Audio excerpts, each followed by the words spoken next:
Kuona ujumbe huu si kwa bahati. Tafadhali uamini nia njema ya Mungu. Kuna mambo manne muhimu unayopaswa kukumbuka.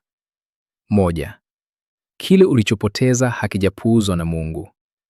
Maisha yako hayatakoma katika hatua yake ngumu zaidi.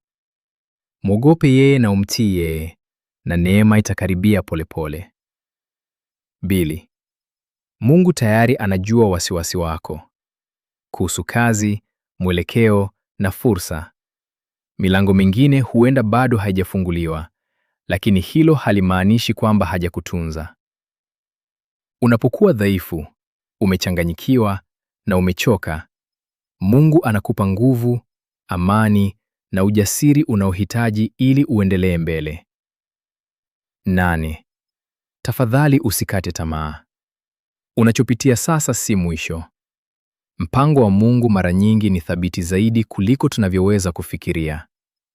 Ikiwa hili limegusa moyo wako, tafadhali jibu kwa kuandika amina na ulishiriki na wale wanaohitaji tumaini leo.